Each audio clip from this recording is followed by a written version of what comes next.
और इस समय हमारे साथ असउद्दीन ओवैसी मौजूद हैं, ऑल इंडिया मजलिस-ए-इत्तेहाद उल मुस्लिमीन के अध्यक्ष। बहुत बहुत शुक्रिया ओवैसी जी हमारे साथ जुड़ने के लिए, समय देने के लिए। एक बार फिर से लॉकडाउन अनाउंस हुआ है, इसको बढ़ा दिया गया है, लेकिन इस बार कुछ शर्तें और ढील दी गई है। इसमें किस तरह से आप देख रहे हैं इसे?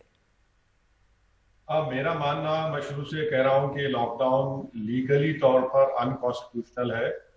इसलिए अनकॉन्स्टिट्यूशनल है क्योंकि पब्लिक हेल्थ और law and order state government का सब्जेक्ट है और केंद्र सरकार का इसमें कोई रोल नहीं है संविधान के लिहाज से। ये बड़ी अफसोसनाक बात है कि जितने चीफ मिनिस्टर्स हैं, जिनमें non Congress non BJP chief ministers, उन्होंने क्यों इसको 24 मार्च से कबूल किया, ये मैं तो नहीं समझा सकता। और government of India NDMA act section 6 को लेकर ये लॉकडाउन इंपोज कर रही है जो अनकॉन्स्टिट्यूशनल है। अभी भी वक्त है कि स्टेट गवर्नमेंट्स इसका अपोज करें, क्योंकि दिल्ली की सरकार किसी भी स्टेट में ये नहीं कह सकता कि अब आप रात में 9 बजे से सुबह 5 बजे तक कर्फ्यू रहेगा। ये वो नहीं कह सकते कि जुलाई 8 से आप होटल्स खोलेंगे या रिलीजियस प्लेसेस खोलेंगे। ये कंप्लीटली अनकॉन्स्टिट्यूशनल है और ये हमारे संविधान के खिलाफ है। ओवैसी जी, आप कह रहे हैं कि असंवैधानिक है, लेकिन ये जो कोरोना की महामारी पूरे विश्व में आई, पहली बार ऐसा आपदा हम लोग देख रहे हैं। आपको नहीं लगता कि इससे जो मामले बढ़ते वो कंटेन किए गए, उसको हमने कुछ रोका लॉकडाउन की वजह से? देखिए, मैं लॉकडाउन अगर करना था तो गवर्नमेंट ऑफ इंडिया को सबसे पहले स्टेट गवर्नमेंट से कंसल्ट करना चाहिए था, क्योंकि स्टेट लिस्ट में सब्जेक्ट आता है। रहा सवाल कि इस वायरस को कंटेन करना या हम इसको रोकना, लॉकडाउन से वायरस रुकता नहीं है, लॉकडाउन से सिर्फ आपको टाइम मिलता है। और ये बड़े अफसोस के साथ ये कहना पड़ेगा कि गवर्नमेंट ऑफ इंडिया, मोदी सरकार ने इस 2 महीने को जाये किया, इसको वेस्ट किया, कोई तैयारी नहीं की। आप देख लीजिए कि अभी भी पूरे दुनिया में सबसे कम टेस्टिंग अगर कहीं पर हो रही है तो भारत में हो रही है। और बीजेपी की तरफ से बार बार ये सोचा दिया जाता है कि भारत का तकाबुल किया जाता है यूएस से। इंडिया में जो मिडाइन एज है वो यूएस से कम है। ओवैसी जी, आपको ये नहीं लगता कि अगर अमेरिका ने जिस तरह से लॉकडाउन नहीं किया और वहां पे देखिए लाखों में लोगों की मौत हो रही है, अगर हम करते, हमारे यहाँ जिस तरह से आबादी है, हमारे यहाँ तो और बुरा हाल हो सकता था। तो ये लॉकडाउन जरूरी था। हालांकि तरीका जल्दबाजी हो सकता है, बिना आप कह सकते हैं कि प्लान करके नहीं किया, लेकिन जरूरी था एक समय लोगों को जागरूक करने के लिए, खुद को तैयार करने के लिए और महफूज रखने के लिए लोगों को ये जरूरी था उस समय। नहीं, अब ये जरूरी था नहीं था, ये लंबी बहस है। मैं जहां तक आपने यूएस की बात की, मैं आपसे ये कह रहा था कि इंडिया में मिडाइन एज 29.8 ईयर्स की है, यूएस में 38 ईयर्स की है। भारत में सिर्फ 5% आबादी 65 साल के ऊपर है, यूएस में 15% उनकी आबादी 65 साल के ऊपर है। तो जाहिर है वहां पर मरने वालों की तादाद बहुत ज्यादा है। सवाल ये पैदा होता है कि आपने लॉकडाउन 70 दिन हो गए हैं, आपने क्या हासिल किया?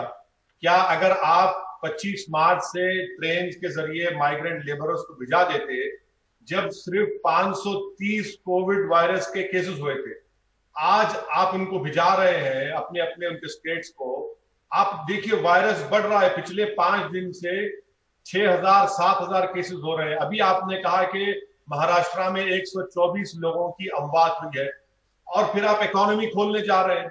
तो जब ये माइग्रेंट लेबर्स चले जाएंगे, 20 करोड़ के करीब लोग अपने स्टेट को चले गए, 12 करोड़ नौकरियां जा चुकी हैं, जिसमें से 4 करोड़ तो माइग्रेंट लेबर्स के, तो आपने क्या हासिल किया?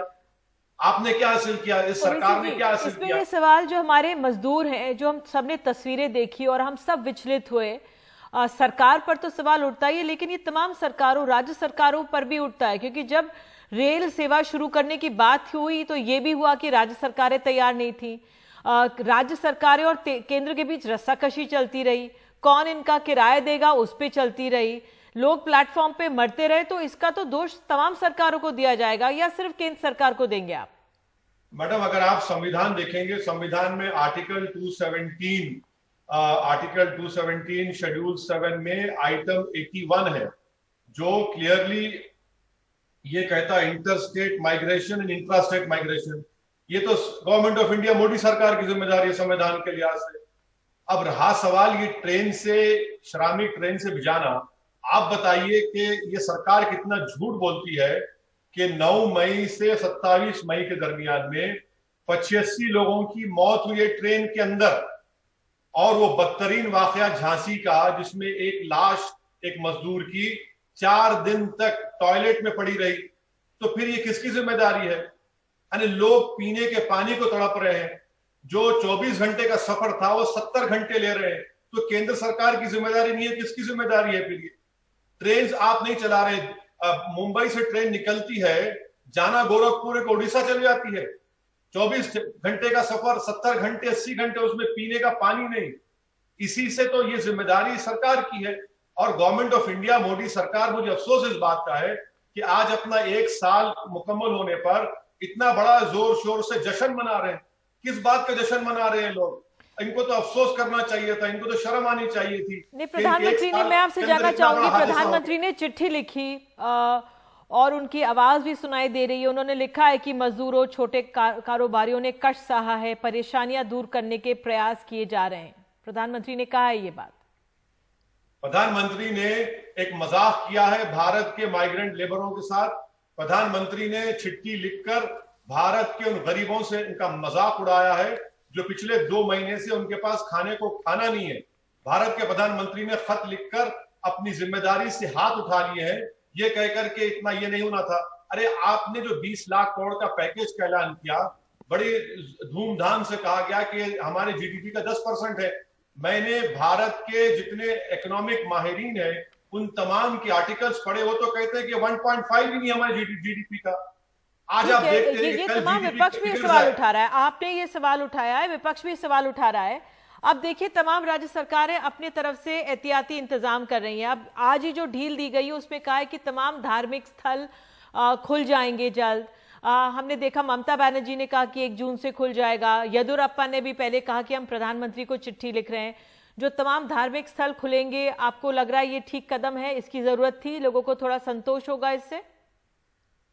देखिए, मेरा आर्गुमेंट ये है कि स्टेट सब्जेक्ट है, ये स्टेट डिसाइड करेंगे, चाहे वो कर्नाटका की बीजेपी की सरकार हो या टीएमसी की सरकार बंगाल की हो। मगर सवाल ये पैदा होता है कि आपने शराब की दुकानें खोल दी, और शराब की दुकानों में तो लाइन लगी हुई थी जब खोला गया। आपने तो सोशल डिस्टेंसिंग के नाम पर मजाक उड़ाया इन माइग्रेंट लेबरर्स के साथ। तो फिर आपका ये लॉकडाउन रहा कहां?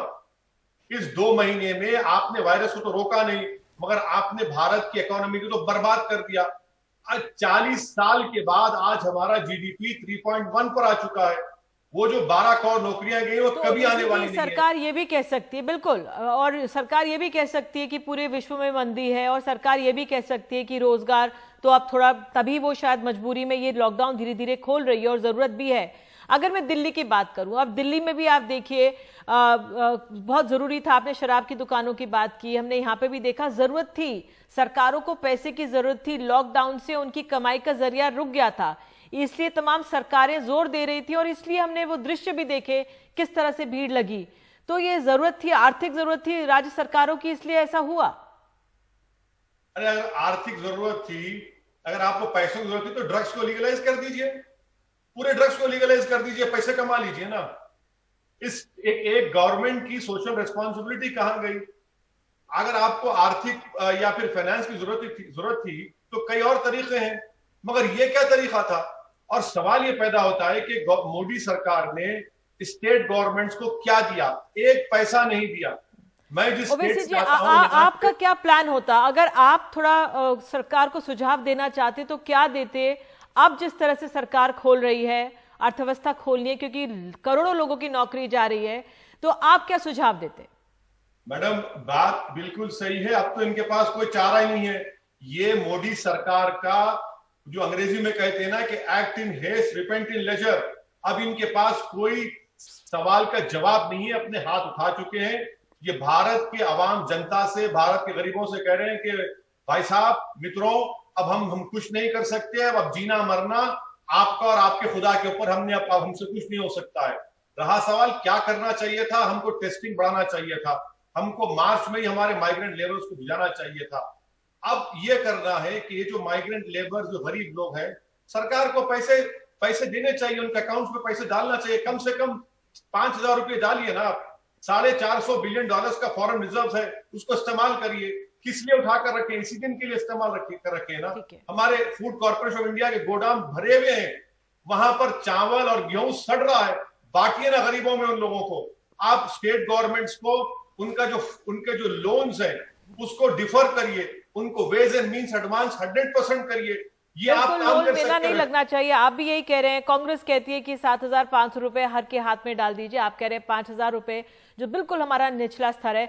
एक आखिरी सवाल ओवैसी जी मैं आपसे जानना चाहूंगी, निजामुद्दीन मरकज का, जब हमारे देश में कोरोना का शुरुआत ही हुई थी और ये हमारे सामने एकदम आके खड़ा हो गया था, तो निजामुद्दीन मरकज का मामला सामने आया था, उस पर आपकी क्या राय है जो वो वाकया हुआ था?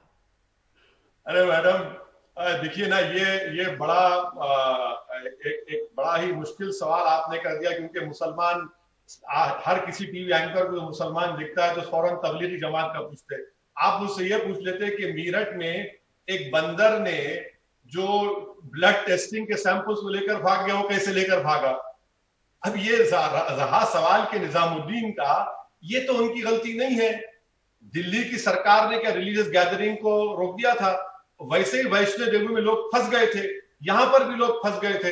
अब इसको पूरा एक मजहब से जोड़ देना ये गलत है। अगर ये बात है तो बताइए कि 30 जनवरी को सबसे पहले भारत में कोविड पेशेंट आया था, उसका क्या मजहब था? उसके 3 पेशेंट थे। उसके बाद इटली के टूरिस्ट, उनका क्या रिलीजन था? चाइना में, वुहान में, अमेरिका में बोरिस जॉनसन का क्या रिलीजन था? तो ये तो बीजेपी संघ परिवार की बहुत बड़ी गंदी साजिश थी कि वो अपनी नाकामियों को और अपनी नाअहली को छुपाने के लिए वो तबलीगी जमात और इस्लाम का नाम बदनाम करने की कोशिश की। लेकिन वहां पे गैदरिंग हुई थी और लॉकडाउन के बावजूद और निर्देशों के बावजूद बड़ी संख्या में लोग मौजूद थे। बहरहाल आपने अपनी बात रखी और आपने तमाम सवाल भी उठाए सरकार पर। बहुत बहुत शुक्रिया ओवैसी जी एनडीटीवी इंडिया से बात करने के लिए। हम लोग एक छोटा सा ब्रेक लेते हैं और तमाम खबरों का सिलसिला जारी रहेगा एनडीटीवी इंडिया पर।